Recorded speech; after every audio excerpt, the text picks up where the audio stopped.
Honorable, your name, please. You don't know my name. I know, but for people to understand. Okay, my name is Nkeriuka Onyejeocha. I represent the good people of Isukwatu Federal Constituency. I am Deputy Chief Whip of the House. Nice to hear that. You've been moving around to the extent that you brought in First Lady to National Assembly to make sure that today's action will come successfully. How do you feel after the whole activities? I feel satisfied because my kind of person, once I do the right thing, I leave the rest for God and the people.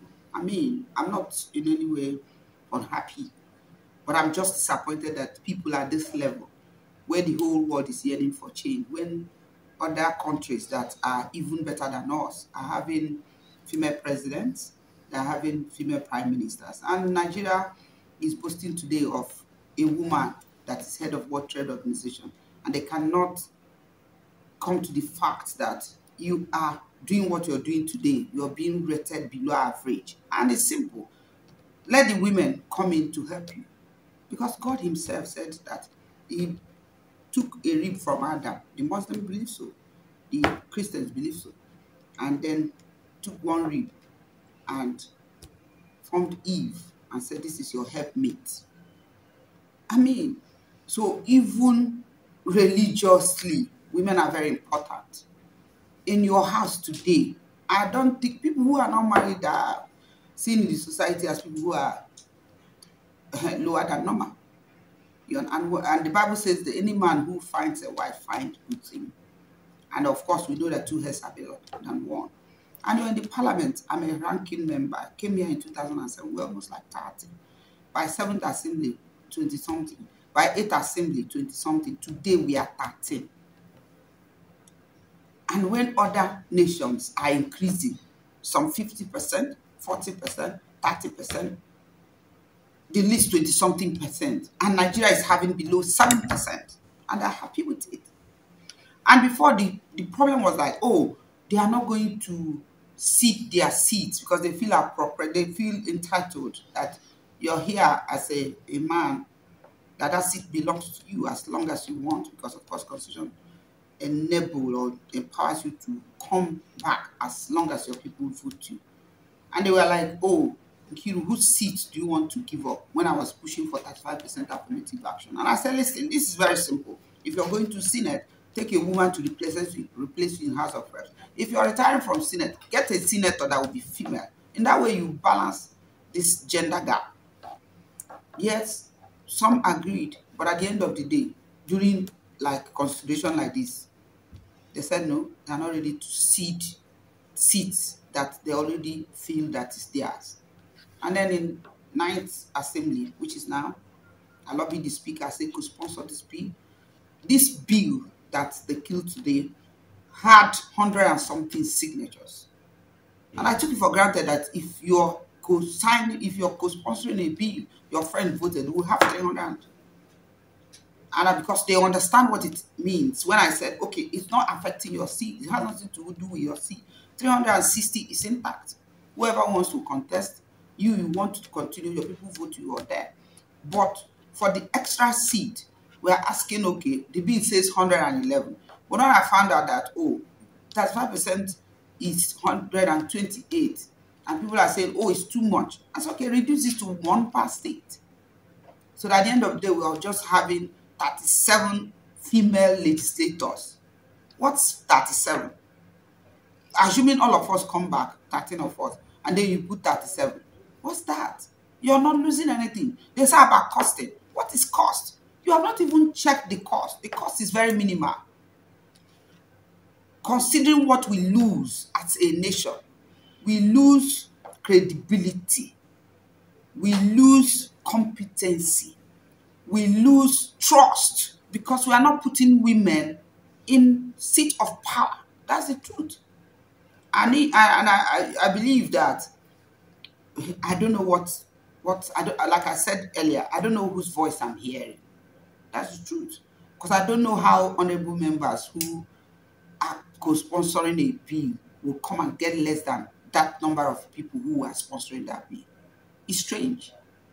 You understand? So I don't know whose voice I'm hearing, because it's only in the parliament that you say, oh, that some people call you to vote this way, which means the people who are representing, we are not even trusting them. or they can't trust us to live up to their yearnings.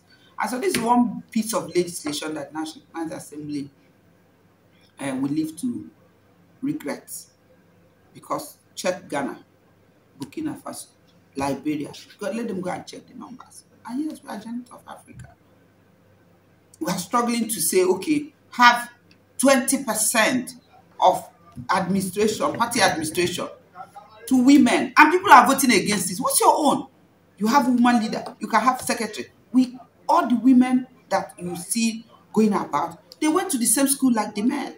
You have engineers, you have medical doctors, you have lawyers, and they're not qualified to head a political party.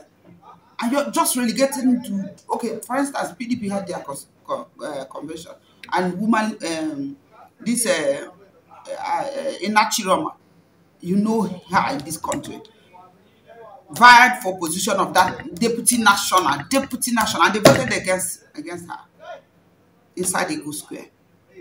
And I'm saying, okay, bring it to the constitution so that at least these people will do something deliberate to represent women. Because whether we like it or not, we are passing laws here. When you talk about infant mortality, there are people who don't understand, because even if they have wives, they don't know that their children are sick. They don't know that they are suffering meningitis. They just know that people are dying and they are burying them. They don't care what's going on. And when you come to legislation that will better those aspects, they are like nonchalant. But if you bring women, oh, there's no way a woman will know that this bill will affect the children at home, that it will not pass. And so we had those challenges, because even gender budgeting, look at your budget. You don't go and look at women affairs budget. It's laughable. Even border agencies, all those agencies are bigger. Women affairs budget is like 0% compared to the budget, because we don't have enough women to push for it. I can talk from now till tomorrow, and then one person will join me. We are just starting. I mean, what can we do? We don't have the number. But if you have a number that is leveraging on all these things, you will increase the budget for women affairs, because women affairs, they will talk on women issues. They will go to the grassroots. Everything about them revolves. And of course, when you take care of the women, there's no woman that you take care of that does not have somebody to take care of. Most women are wives. Most women are all the women are daughters of some men. And so when they are in the position of authority, they have ripple effect. And that's what we are saying, that it will bring good governance. Because I don't see any woman who is not coming from a home, who will not have brothers, who will not have fathers, who will not have mothers, who will not. But you see, men, they have these things, but their focus is differently. Most men focus on business.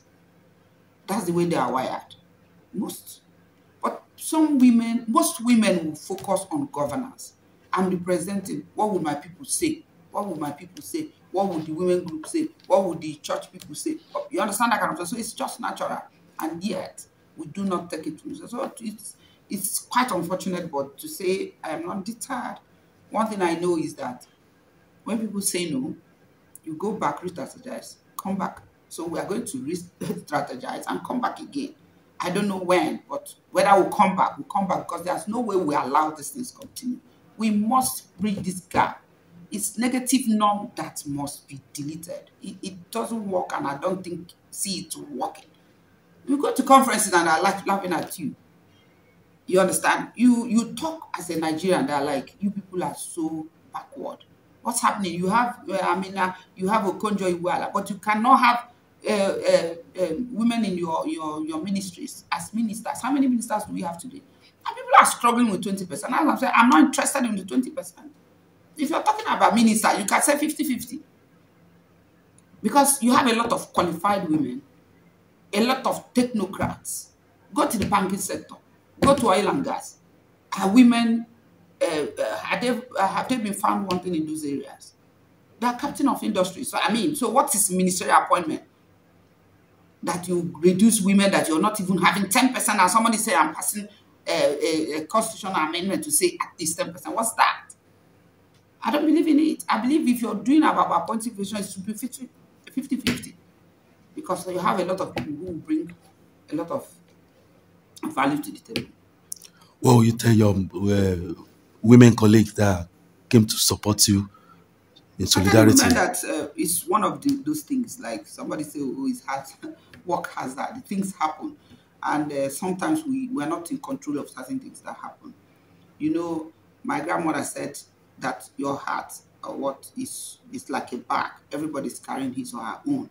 So that's what it is. You're talking to people, you think they are with you, and then time minute they change because I don't know which voices that they listen to. So for me, the way to go is that people should not be discouraged. You understand? We've come a long way.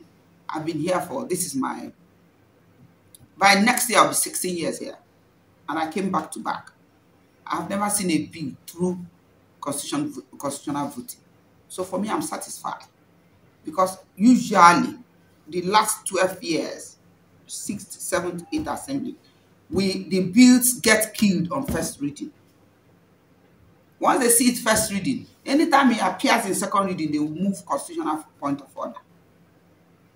You understand? So, but this time around, this bill passed through second reading, passed through committee of House of Representatives, then passed through joint. So for me, kudos to me and the honorable colleagues that have seen it through this period. And so what is left is for us to re-strategize, know that the hurdle we have to pass is through voting, even if it means naming and shaming, because it's not about me. I can't contest.